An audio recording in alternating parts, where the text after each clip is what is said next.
starting out, can you take us back to the moment you first realized that this tattooing was your calling in life? Oh man, I tell you, I did my first tattoos. It was like around my 14th birthday, I believe it was. And there was some guys doing the tattoos, with the thread and needle, India ink at a party.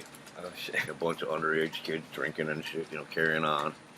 And this guy was doing a tattoo, and I looked watching him doing it. I said, shit, I could do that.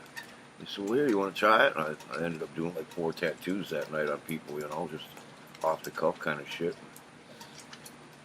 Being I always liked art and shit. I mean, back in grade school and stuff, they actually 86 me from the coloring contests and stuff because I'd win them all the time, 80-60 from the coloring contest. From the kids' coloring contest, yeah, because I would win them all the time and shit. So they, I just it kind of developed from that, I'd do little hand tattoos here and there for friends and shit. And then when I turned 18, I went to prison.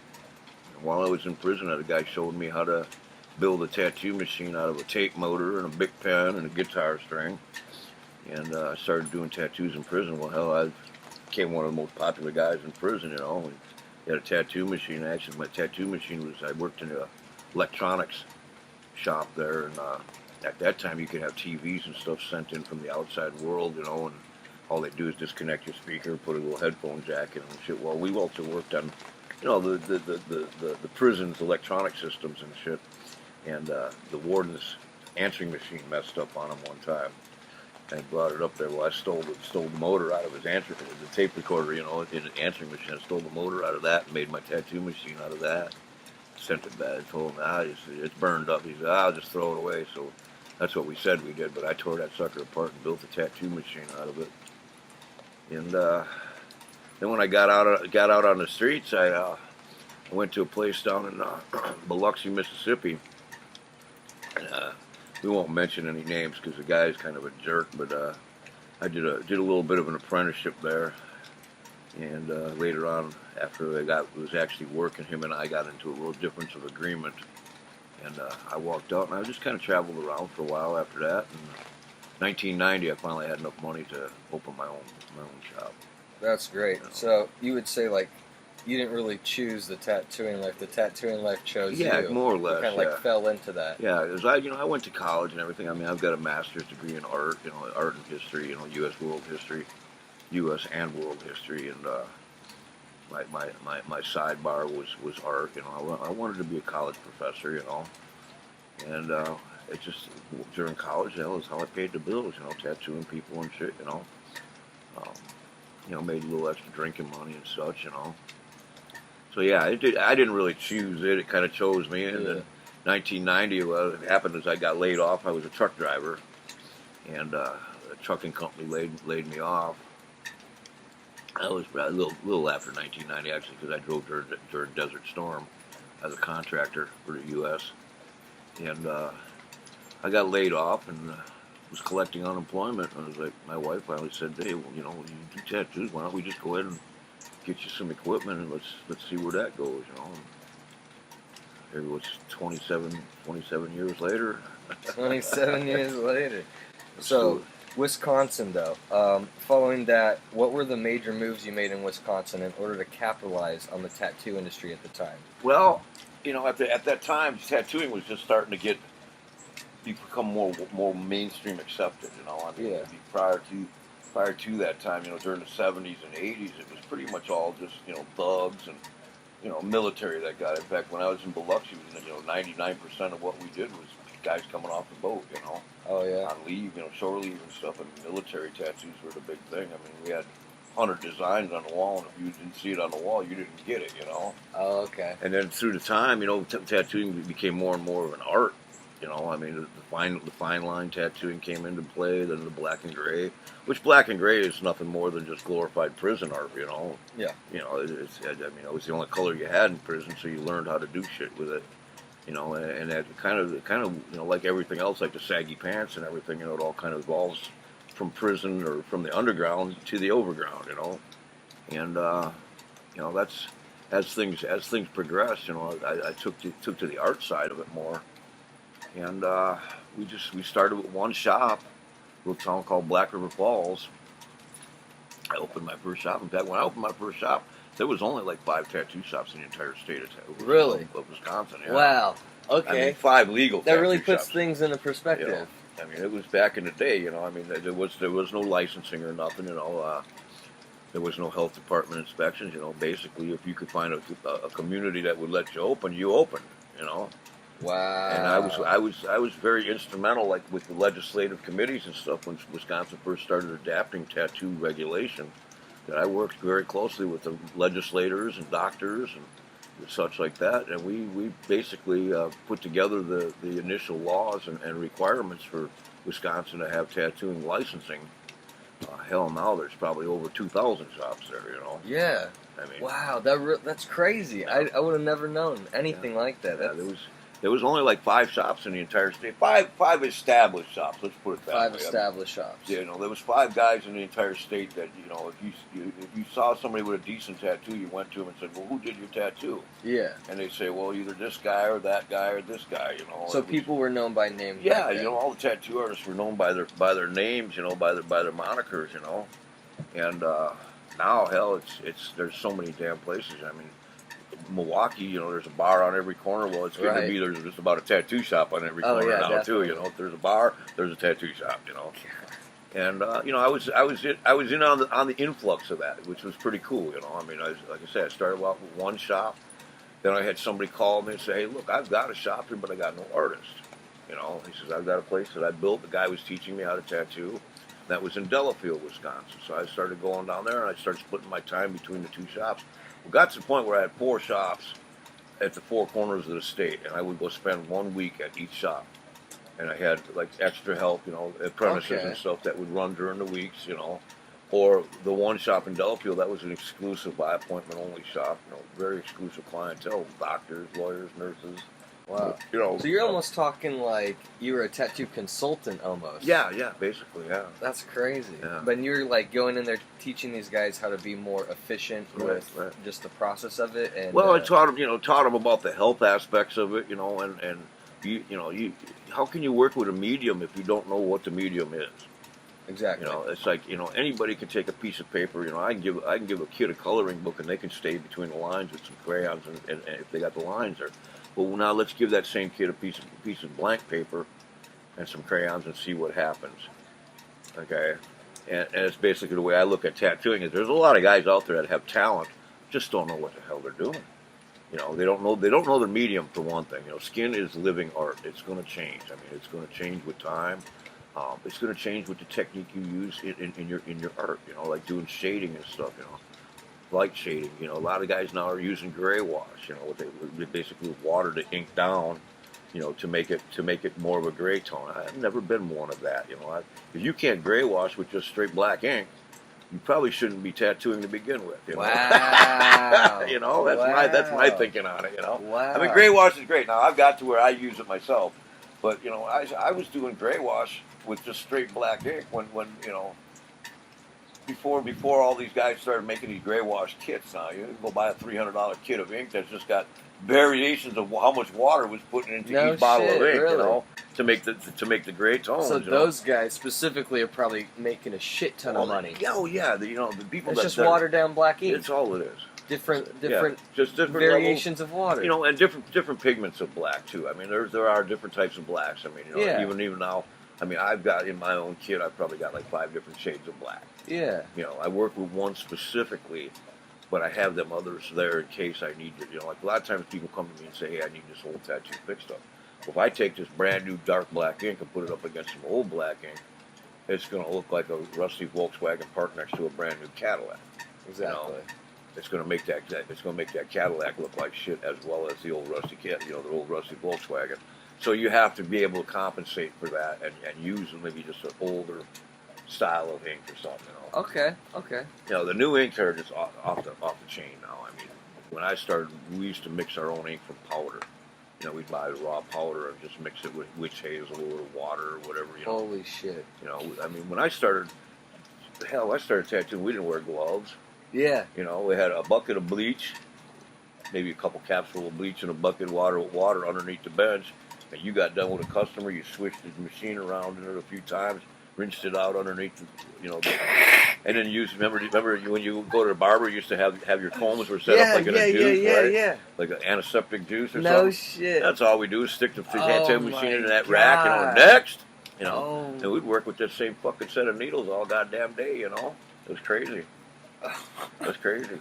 Now shit, I quit tattooing after I left the shop in Biloxi. I quit tattooing for about 6 months, and hell, it took every bit of that 6 months for my fingers to turn back to white again. I mean, I had so much black pigment ground into them, you can always tell a mechanic because he's always got dirt on it under his nails, That's the way it was. You could always tell a tattoo artist because one hand was black as hell and the other was white, Wow.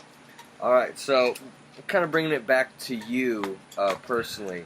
If I'm not mistaken, you owned multiple shops at one time, correct? Yeah. I had at my peak, I owned 4 different locations. 4 different locations. My main shop was Black River Falls, Wisconsin, and I had a shop in Delafield, Wisconsin. I had a shop in Park Falls, Wisconsin, and then I had another shop up in Exland, Wisconsin. Okay, how did you identify opportunity within that? Like, how did you capitalize on those shops and locations? Well, I was, the biggest thing was I rode with a motorcycle club, all right, and the club had chapters throughout the state, and then members in the chapters either owned buildings, like the one, like I said, the one my Delafield shop. That was somebody that I knew from being a member of the club. He knew somebody that had the place and said, hey, we need to, hook up with this guy. He's already got the shop there. He's been making money, but we could probably make more with you there. So, in a sense, finance through the club. Right. Well, to some extent. Not so much finance, but sometimes just, okay, I know a guy that's got this over here. We could put it to use. Networking. Right. Networking.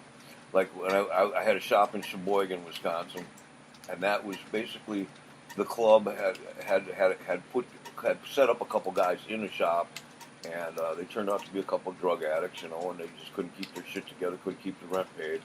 And the club called me in and said, look, I need you to take this over and, manage this for us, So I did that, like I say, that was one of the 4, and then we closed that one down eventually because it wasn't a good location. Location. So okay, alrighty. How did you? The Park Falls shop. That was actually one of the guys that I rode with in the club. He owned a bar, and it was what it was just 3 dairy barns put together. All right, and we had the bar and a dance hall in the one barn, and in the milk house, he had put a leather and motorcycle parts shop in there, and we incorporated a tattoo shop into that. So we basically had like a biker mini mall, bar. That's cool as shit. Bike shop, leathers, tattoos. That's really smart too. That's like, collaborating at like a scene together, and people could get the whole experience in one little trip. Exactly. Wow. Okay. So it was more of I know a guy that's got this, or I know this. It wasn't so much always the club being involved in it. It was just, hey, we got some friends of ours that own this over here. Maybe we could hook something up over there. Okay. And I always made donations and stuff. And then my best thing was, while I had them 4 shops, I also owned a motorhome that I had a licensed tattoo studio set up in the motorhome, and I would take that to these club parties and stuff, outdoor events and stuff, and I would set up there, and that was the best time tattooing for me, That's something I'm looking into right now, actually, a mobile tattoo thing, getting an old bread truck and turn it into a 2-man studio type thing. That'd be cool. That'd be cool as shit. In regards to the club and yourself setting up shops, how did you guys analyze and evaluate the market in regards to competing with other shops? Was it? Well, when you're in the club, let's put it this way: when you're in a club, there is no competition. Okay. I hate to say it that way, but like when I opened up the Sheboygan shop, I was riding with the Outlaws at the time, right? And of course, Outlaws, Angels, Pagans, the big 4, And I was a ranking official in the club at the time, And if I opened up something in a town and there was 3 other ones like it, you were asked to leave politely, and if you didn't ask to leave politely, you were asked again nicely. The next one wasn't a social and visit. the third time wasn't a social visit. Okay. So there was really no competition involved. But I generally, myself, I always looked at it, is there a market here for it? Okay. Like what kind of, like we're not going to put a tattoo shop in an 800-person town. Okay. You know, because there may be only 200 there that might get tattooed. True. And you can only put so much ink on so many people And before you're going to run out of exactly. Yeah, and have return Exactly. customers. So what I looked for was overturning crowds, so to speak, college towns. Okay. College towns or bigger cities where there might be some competition, but if you go in there and you do some advertising and you do quality work, you know, my work. I've won first place international awards for it. I've been invited to go to Europe for 6 months. I spent in Europe tattooing. You know, my work is a little better than the average guy's work out there. Yeah. You know? And in that industry, it used to be, you know, tattoo magazines were the big thing. You know, who was in the magazines? Big time. All you had to do was buy your advertising, and boom, you were somebody. Really? You know? Okay. You know what I'm saying? You know, if you got to issue a Tattoo Ink magazine or something, looked in the back, there was the business card section. If you could afford to put an ad in there, everybody thought you were something. Okay. All right. So, you know, if you had, let's say you had 5 shops in a town, and only one put his card in the magazine, he's going to get the business. He's probably going to get the barter share of the business. So, in regards to that also, like you said, with the club, there was no competition. But if you guys established a shop in a town that already existed with other shops, and you saw quality work from an artist at one of those other shops, I'd try to snag them. You acquired them. I tried to acquire artists. Yeah, in fact, that's a lot of times what I would do is I'd go look at how a shop was doing, and you'd find some guys that were in bogus shops that just, you know, they were just sitting around most of the time. My thing was, if you walked into a tattoo shop and they had a pool table and a couple pinball machines in there, they probably weren't doing that damn much work. Because you had to have something for the artists to do while they weren't working. Wow. You know? Okay. Yeah. If you walked into a shop and there was nothing there but some designs on the wall, a couple chairs in the lobby, and the guys were busy, you know, that said they were making some money. Okay. You know, because idle artist ain't making you no money. You know, if he's sitting on his ass, he ain't slinging ink. He ain't making no money. He's not happy. And he's not going to be happy there. So, okay. You know, and the thing was too, at the time when I started tattooing, most tattoo artists were in the 20-25% range of what they made of what was brought into the shop. You know, especially like apprentices and stuff. You know, and even to this day, if an apprentice is getting 25% for what he does, that's pretty good. You know, because your shop is paying for his equipment. That's true. You know, they're paying the rent. True. You know, there's a lot of expense behind the tattoo that people don't realize. You know, you know, if you're in a quality shop, there's going to be advertising. There's going to be, you know, promotional type things. You know. Yeah. You know, things of that nature that go on. You know, and plus you got to keep the lights on. You got to keep the rent paid, keep the heat paid, AC paid, wherever it may be. You know. You've pretty much seen everything kind of change slowly over time within shops, from like the bare minimum of what you needed to establish yourself. Now they're boutiques. Now you know, it's like Harley Davidson. Oh, you know, used to go in a Harley shop, and it was a Harley shop. You know, they had a couple motorcycles in there. They sold some parts. They might have a jacket or two. Maybe they have some shop shirts. Well, you go to a Harley dealership now, and there's a bunch of pretty chromed up machines. You know, they got a couple accessories on the wall, and the bargain share of the place is T-shirts and jeans and jackets and shit. You know, it's not a Harley shop anymore. You know, you're right. You know, you're right. Nobody wrenches on their own bike. You know, I mean, there's still a bunch of old guys like me out there that still know how to use a wrench in one hand, you know, and a beer in the other. But, you know, back when I started riding motorcycles, you know, if you wanted something custom, hell, you made it. Right. You didn't just jot down to the Harley dealership and say, oh, I need 2 of them shiny doodads back there and give me 3 of them little shiny ones over there, you know. Yeah. If you wanted something shiny, you went to the damn machinist, or you were the machinist, you carved it up, and then you sent it to chrome plating, you know. And tattooing's become the same thing. Back when I started, we made our own needles. I mean, you know, we would buy bulk bug pin, what they call bug pin needles, you know. And we'd buy the bulk needles and made our own tattoo bars and everything, you know, tubes even. I mean, you know, we were using stainless steel. I had a guy that would make me stainless steel tubes, stainless steel grips, you know, things of that nature. We mixed our own inks. We drew our own designs. Now, hell, I can go in my file cabinet. I'll show you a catalog. You can buy everything and anything you want, including the damn signs, the furniture, and everything. You know, there's no imagination left in it anymore. And if you go to the tattoo shops today, and once you know the basic companies that are selling the equipment and stuff that are out there, you walk in any one of these shops and you're going to see the same shit. Like Cherry Creek Flash. Wow. All right, Cherry Creek Flash design sheets. If you go to a tattoo shop these days and they ain't got some Cherry Creek up there, you're wondering why they don't have it. Okay. Either they're just getting started and can't afford it, or they're so good they don't need it. Or they're just like individuals of their own. Yeah. They're just, we don't go by them rules. Right. Wow. So it seems like people have been able to capitalize off the industry itself with The whole industry. with the ink, the flash, everything, yeah. everything from the open sign that's in your window to the finished product. I mean, there's people that there's one guy here. He runs he's got a big old like a Wells Cargo type travel trailer that he pulls around from shop to shop and sells tubes and needles and ink and machines and power supplies and lighting and everything. I mean, Wow. everything you basically need to do tattoos. The stencil paper, even that's changed. Back when I started, we used to take a piece of acetate and take an engraver and engrave your design into the acetate, fill it with carbon, put a little Vaseline on your arm, roll that carbon over, and you start tattooing on that. Now we got the machine. You print something on a computer, run it through the damn machine. Machine prints it. You stick it on the paper, and hell, you're good to go. Wow. In relation to that, what were the biggest roadblocks you faced while building these businesses? The law. The law. Yeah, I mean, there was towns, times where towns just didn't simply want you. That's the thing. I'm like I said earlier, I'm running into right here, right now. Like Northport has a prohibition on any new what they call drag businesses.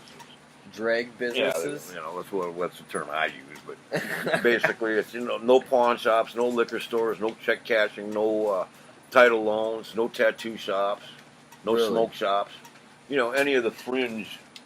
The people that can't get by need a payday loan or something. They don't want that kind of stuff. And in turn, it's hurting Northport, because if you drive around Northport, look and see how many retail businesses are available for rent. Exactly. All right, Exactly. that could be filled with these businesses and still have revenue coming to the city from them. That's true. True. Tuscaloosa, on the other hand, doesn't have such ordinance on it, but the people there have ordinance on it. Okay. Like I went to one place and it was a prime location too. I mean, right there, right a couple blocks from the university, but yet not on the university. There was a pawn shop, a tennis shoe shop, a hipster, what I call a hipster clothing store.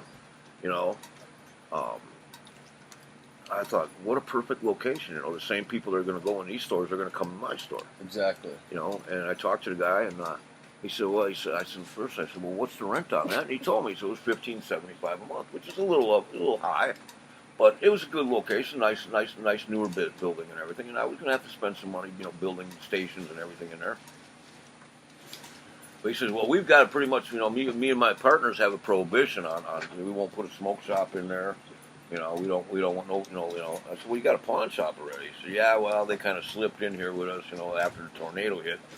They needed a place. So they really think that it was going to devalue their other properties. Absolutely. I would imagine that's part of their thinking, is that if they put a tattoo shop in there, that the other businesses there are going to go, But I'm playing hell finding a decent location, for to open a new studio in Tuscaloosa, Yeah. And what it's boiled down to now is I'm going out to the less than desirable areas, okay? Alberta City. Oh, yeah. All right. West End. Okay. You know what I'm saying? Yeah. Less than desirable. Yeah. Rent's going to probably be cheaper, but I'm going to spend twice as much on security keeping the place from being broken into. All right. You know what I'm saying there? So, by definition, you're an entrepreneur. By your accomplishments and your ownership status of multiple shops in the past. But I'd like to know, what's your definition of an entrepreneur? In today's society, what would you define an entrepreneur as? A man that's smart enough to keep his money in his pocket and to make it work for him. Simple. All right? Simple. You don't get rich by giving your money away. Okay? That's one thing I've found, in my years of, I've been in several different businesses. I've owned my own remodeling and construction businesses, handyman businesses.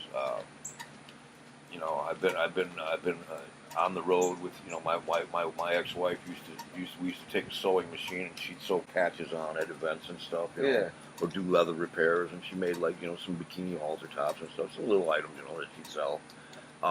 But I found, that if you can take your money and make it work for you, can you take your money, invest it into something, and not lose it all, you know?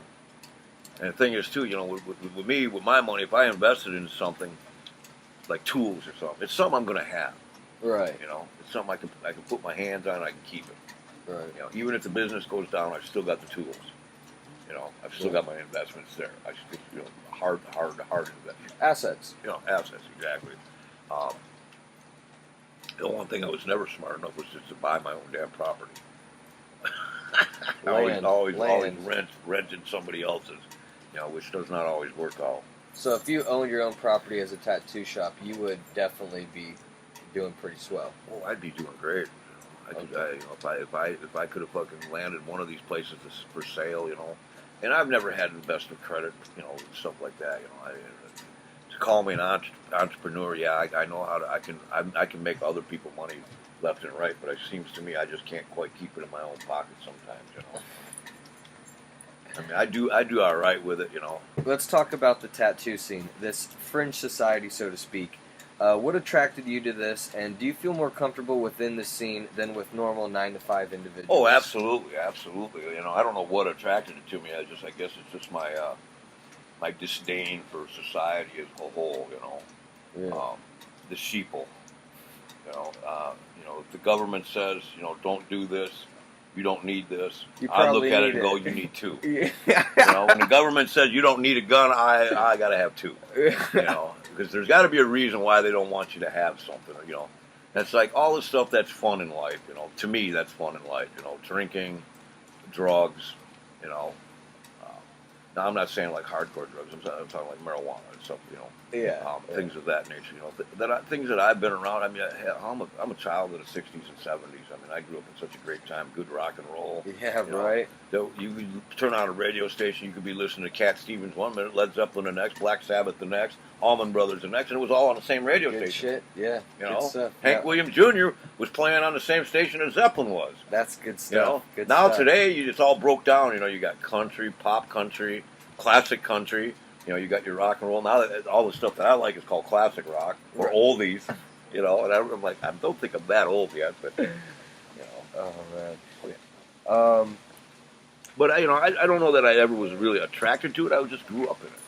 You know, Okay. It's just part of where my growth. You know, especially like I said, I went to prison quite young, and that, you know, that'll change you. You know? Yeah. You know, even though I went to college, you know, I went to college as part of my prison, and when I got out, I continued on my college, got my master's and everything, and I just stayed in that groove, you know. Yeah. I mean, those were the people that I liked to be around. You Well, know? yeah, I'm kind of I the mean, same boat with you. I would rather be around with somebody that wears blue jeans and a T-shirt than a three-piece suit. Exactly. Even though I've been in both worlds. Yeah. You know, so I actually was a three-piece suit guy, kind of wearing guy. I did sales and stuff, you know. I was in management. And put me in an office, and I won't last a week. Put me out in the field, and I can last years, you know. Right? Right? There you go. Yeah, I'm kind of in the same boat with you there. With like saying, like, I'd rather have somebody be an asshole to my face than talking shit behind my back. Exactly.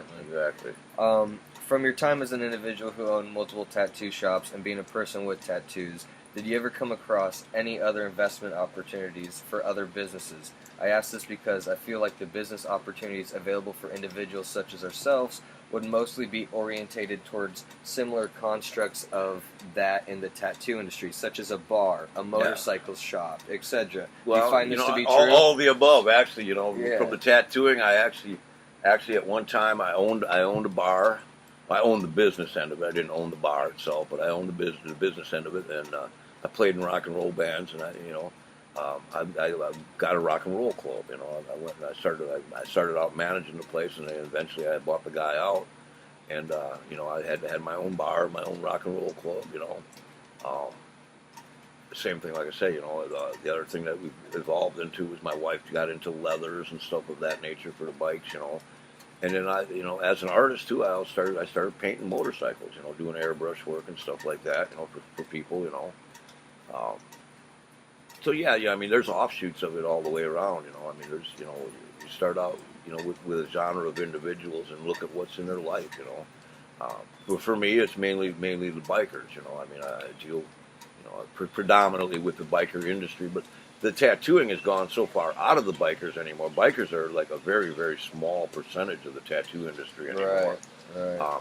At any time, when I was at my shops, you were more likely to see a BMW or a Mercedes parked in front of the shop than you were to see a Harley. Wow.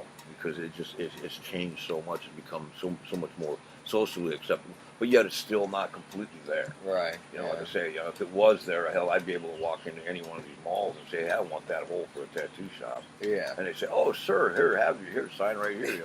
Let's have your money. It was crazy because at one place, the guy that told me, he said, well, maybe my partners have a prohibition on these. I said, well, is it a matter of you don't trust the money or something? They say, that's kind of part of it. He said sometimes you get these types of businesses and they don't do as well, or their management is not the best. I said, well, look here. I said, I'll give you 6 months rent upfront cash. Still don't want it? No. I'm talking $9,000 cash. I was going to drop in his hand right then and there. Do you think it's because he thinks that the money's dirty, or you're running something up? Well, that's the thing you find too. A lot of times, is people say tattoo shops are nothing but money laundering joints for criminals. Yeah. And in some cases, that's true. Yeah. That's very true. But in most cases, it's not. Yeah. Okay. In more cases than none, they aren't laundering money. Okay. I know when I rode with the Outlaws, I had the ATF was at one of my shops one day taking pictures of my motorcycle, and I come on and said, what the hell are you guys doing here? Well, this is an outlaw shop, ain't it? I said, no. I says, it's a shop owned by an outlaw. I said, the Outlaws have no profit in this business at all, other than I make my living at it. Yeah. And she's like, bullshit, So, What about licensing? Licensing nowadays, what is that like? Well, that's kind of a joke, too. I mean, in most places, it's a matter of, if you got the money to pay for the shit, you can get it. Okay. There is the only specialized training that you have to have in the state of Alabama right now that I'm aware of is you do have to take a Red Cross bloodborne pathogens course. Okay. Red Cross. What is that like? It's just you watch a video on your computer, and then you take a little quiz afterwards. You have to pay a little money too? Yeah, you have to pay for it. You have to pay like $25, $30, whatever it is. And then you go get you take this, you get a certificate from them, and you take that to the health department, and now you're a licensed tattoo artist. So the health department don't charge you for a license. Shit. Now you're a licensed tattoo artist. Now you gotta, in order to be licensed in a shop, now you gotta have them come in, and they gotta inspect the area. I mean, there's prerequisites. I have a copy of the tattoo law, but you can go online and get it. Alabama tattoo regulations, state of Alabama. And all they've done is basically what most states have done, because Iowa was one of the first states that initiated a stringent regulation on the tattoo industry, and most states just adopt the Iowa regulation, just put their own name at the top of the sheet, Really? And it's basically, you have to have so much lighting, you have to have so much space, you have to have, a cleanable surface. I mean, most of what's there makes absolute sense. I mean, it is. I mean, how much lighting you have, that's I kind of question that. How much space do you need? I mean, and the space regulation is very small for what they require. I don't remember exactly off the top of my head, but I remember looking at it. I was like, man, you couldn't even work in that much space. You would have to have way more than that. Well, it's pretty much just the business license and the Red Cross. Yeah, license. you got to have of course, you got to have your business license and your tax number and everything, and then you got to have a health department issuing you a license, a tattoo parlor license, just like if you had a food joint. Health department's going to, if you're dealing with the public's welfare, health department's going to be in there. Okay. All right. If you have food, tattooing, even hair cutting and stuff, those guys are checked by the health department. Really? If you own a barber shop, you're going to have the health department in there. Wow. Because you're dealing with the public's health and well-being. Noted. So there's going to be some regulation, some licensing. And for the most part, it's just a matter of, you got enough money to pay for the license, you can have the license. Wisconsin doesn't have a bloodborne. Well, they might now, but when I was there, we didn't have a bloodborne pathogen law. That you had to learn about handling bloody material and stuff. And I was kind of part of that, because I was like, listen, really, in reality, a woman bleeds more in the first day of her monthly period than we produce in blood in a month. You know, and it's true. I mean, you know, you've been tattooed. How much blood came out of your body while I was tattooing on you? Not a lot. No, not no. a whole heck of a lot. You know, No, I mean, no. not enough that I need to have biohazardous suits to handle the trash and shit. You know. So some of the regulation is just a little bit over the wall. You know, but for the most part, it's all intended with good intention, so to speak. But it's all about money. Yeah. You know, somebody's got to get paid. That's terrible. You know, there's going to be a government enforcement agency of some sort that's going to step in and say, "Hey, we ain't making no money on this, so you can't do this unless we get paid." Right, exactly. You know? Wow. So, I guess coming to a close, what are your plans for the near future in regards to tattooing or any other like kind I say, of businesses? I'm still in the process of trying to find a location. I've got an investor ready to back me up on it, and what I want to do is I want to get a new studio, but I want to put in what I would call a high-end studio. Okay. I mean, you've been in Ricky's. Ricky's is probably one of the nicer places, you know. Oh, I wasn't thinking that. But, well, I mean, if you go to the other ones, it is. You know? Okay, I mean, if you walk into some of these other alright. places, Ricky's is probably one of the nicest. It's one of the cleanest, anyways. Oh, wow. But Okay. I want to put something together that people, when people walk in, they go, Right. you know, I want to walk in and say, whoa. His layout's a little fucked, to be honest with you. Right. Well, you know, I mean, I want to have a nice, comfortable place where people walk in, they feel comfortable. I have people there that work for me that are people orientated. Yeah. You know? You Social can't come in and skills. say, "Hey, I'm the best," and you want something done. Here's how much it's going to cost you. And you have people skills. You know, Communication you need to skills. come in and somebody says, "Hey, I'm thinking about this." Well, what are you thinking about? Exactly. What do you got in mind? Yeah. You know? Yeah. I mean, you've seen me work the front desk. Oh, yeah. And you've seen these other guys work the front desk. With all kinds of people, too. You know? All sorts. Yeah. All sorts. Yeah. I mean, you've seen it. You know, where anybody walks through the door, I can, you know, the hardcore customer or the first time customer. You got to know how to handle each. You know, like one guy you can say, "Hey, what's up, asshole?" And they'll go, "Hey, fuckhead." Yeah. You know, then the next person you say, "Hey, what's up, asshole?" And they're like, "Ooh, ooh." They're like a little mouse out the door. So you got to know, you know, you got to be able to pick how you're going to react with each customer on, you know, on their level. Right. You got to get to their level. And my mom flips out about it because she's like, "You don't like people." Yeah. I said, "Yeah, I'd much, you know, you look at my daughter, you know, dogs welcome, people tolerated, you know." You know, I don't like people. And she said, how do you end up in a business like this where you have to deal with people? I said, you know, it's crazy. I don't know. But I have that thing in me that clicks on and off, you know. Like sometimes you know, it's like you know when to shoot them and know when to go party with them, you know. Some people you just can't stand to be around, and other people you want to be around, you know. Yeah. And you know, in the tattoo business, you know, you don't have that option. You got to take every dime you get. Yeah. You know, you got to be able to know how to treat each customer to get that money from them, you know. Definitely. So I want to open up what I would consider a high-end tattoo studio. Okay, because artists don't work in shops. What about parlors? Mechanics work in shops. Okay. All right, mechanics work in shops. Machinists work in shops. Artists work in a studio. Okay. You know, tattoo parlor. That kind of came from the barber shop thing because a lot, you know, that in the history of tattooing, if you go and study tattoo history and stuff, which I have, you find that a lot of things developed from the tattooing and barbering because it all came out of barbering. You know, the gentleman's haircut, the shaving and stuff. I think, you know, like I say, right now I'm just in the process of trying to find somebody that's going to allow me to get in, and I want to. Unlike most of these other shops that you never hear about, you know, other than word of mouth, I want to do some radio advertising.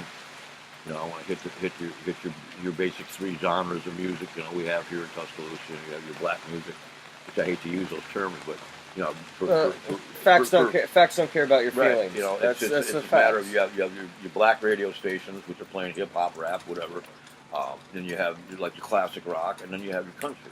Yeah. I mean, if you look at the radio dial here in Tuscaloosa, so you would have different types of. I would have advertisements. advertisements set to each one of that clientele, you know, because all these clientele get tattooed. So that actually touches base on a chapter in this book with targeting your clientele. Right. And so you're saying you would have different types of radio advertisements suited to the stations. Right, exactly. Okay, you would so- have to. You know, I mean, So you're not you'd going have a to have a cowboy in cowboy boots on the hip hop station say, "Hey, you rednecks need to come down here and get a tattoo." It won't work. You know, you got to have a brother. Yeah. This man can handle you. You know. Yeah. When you get to the rockers, the same thing. Rockers not going to relate to the country. You know. It's true. True. You know, you're going to have to modify your advertising to fit that clientele. You know, Yeah. and there you go to the radio station and say, okay, here's my idea, and you work with their people. You know. Yeah. And, you know, I've got enough experience at this shit that I know what's going to work and what's not. You know. Basically, I used to have a thing up in Wisconsin called Crazy TV Lenny. All right, Crazy TV Lenny was like a liquidator. You know, I mean, he sold junk, but this mother could sell junk to anybody. You know? And it was all because of his advertising. Right. When you went to his store, it was a shithole. I mean, it was a knockdown, drag out fucking shithole. Right? I mean, there was more than one time you'd see a bullet hole in the window and duct tape coming off the bullet hole to keep the front window in the place. With it, Crazy TV Lenny. But he had radio and TV advertising that was just, I mean, he spent the money on it, you know. And it worked. And it worked. I mean, he sold fucking everything from ice cream to fucking chicken Shinola, you know. And he sold a lot of it because he had the advertising. You know? Wow. I mean, he was Crazy TV Lenny. And then we had, there was a car dealership too. I forget what the name of it was, but he did the same thing. He had like 3 little used car lots around the city of Milwaukee. And he advertised the shit out of these things on TV. I mean, you could not watch an hour of TV and not see this guy's face on it. And you'd drive around town and you'd see his temporary tags on the back of cars everywhere. Really? You know? So it had to work, you know? Wow. Jesus. Well, it's really coming down. Yeah, we're all right in here. I'm wondering where all the horrific wind and everything they were talking about that. You know, they kept saying, "Oh, you're going to hear the wind howling." And I'm like, you do realize wind doesn't make any noise. Yeah. It's not the wind making the noise; it's the stuff the wind's hitting making the noise. That always cracked up. Yeah, you know, the wind was howling last night. I'm like, you know, I've been in the middle of the ocean, and the wind comes up. You don't hear the wind. You hear the wind hitting the water. You hear the wind hitting the boat. Right. But the wind doesn't make any noise. You know, it's crazy. I appreciate it. Thank you very much, man. No problem. Okay. All righty.